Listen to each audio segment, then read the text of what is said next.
Hola a todos y todas, bienvenidos a una nueva clase. Hello everyone, welcome to a new class. In today's class, we're going to be learning some grammar about irregular verbs.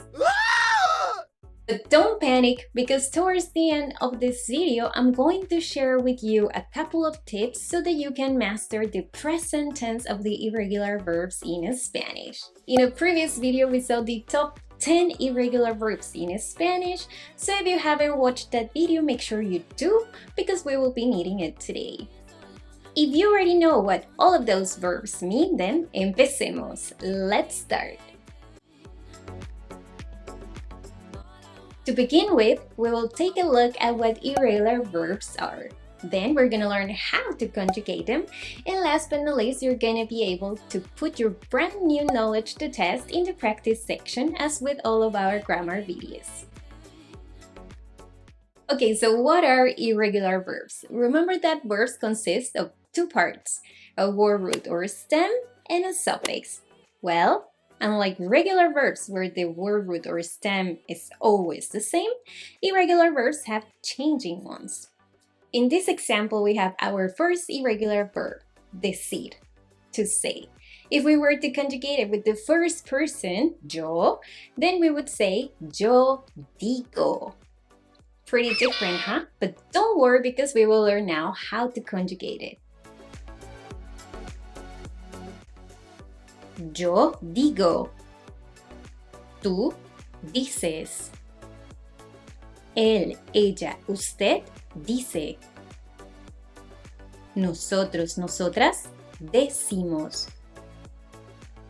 Vosotros, vosotras decís. Ellos, ellas, ustedes dicen. So as you can see, the stem of decir has changed throughout the conjugation from de to di.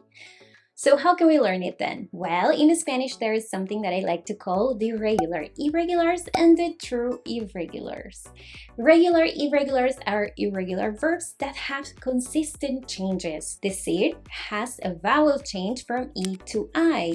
You may have noticed that there are two conjugations that don't change the stem. Nosotros and vosotros. You may want to keep that in mind for other regular irregular verbs. Other vowel changes in Spanish are, for example, from O to UE, like poder, yo puedo.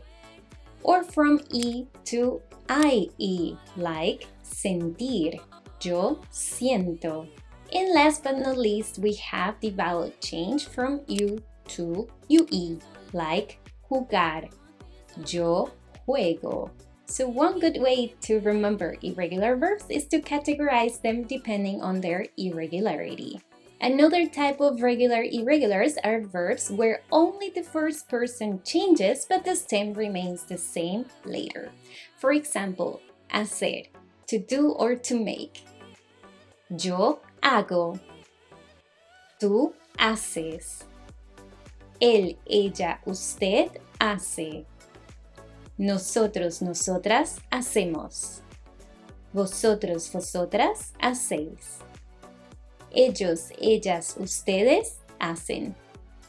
Or dar, where I would say yo doy. Tú das. Él, ella, usted da. Nosotros, nosotras damos. Vosotros, vosotras dais. Ellos, ellas, ustedes dan. This is also the rule for one of the to be verbs in Spanish, estar. Yo estoy. Tú estás. Él, ella, usted está. Nosotros, nosotras estamos. Vosotros, vosotras estáis. Ellos, ellas, ustedes están. Or saber. Yo sé. Tú sabes. Él, ella, usted sabe. Nosotros, nosotras sabemos. Vosotros, vosotras sabéis. Ellos, ellas, ustedes saben. Our second category of verbs are the true irregulars. These are verbs that we really need to learn by heart because there is no other way to learn them, and some of them are actually the most used verbs in Spanish. For example, ser, yo soy, tú eres, él, ella, usted es, nosotros, nosotras somos, vosotros, vosotras sois, ellos, ellas, ustedes son, or haber, yo he, tú has, él, ella, usted ha, nosotros, nosotras hemos, vosotros, vosotras habéis, ellos, ellas, ustedes han, or ir, yo voy, tú vas, él, ella, usted va, nosotros, nosotras vamos, vosotros, vosotras vais, ellos, ellas, ustedes van, or tener,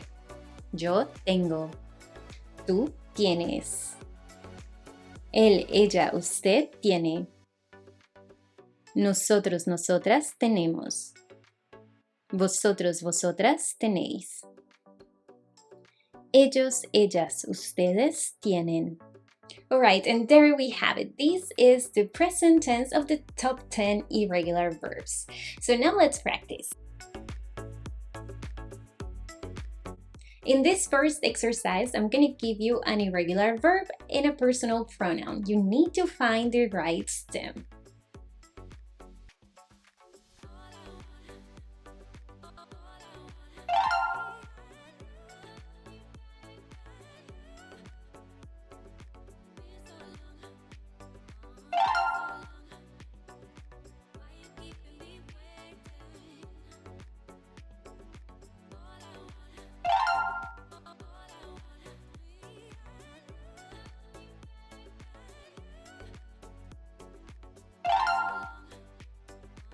In the following exercise, we're going to have 5 sentences and you're going to try to find the right conjugation.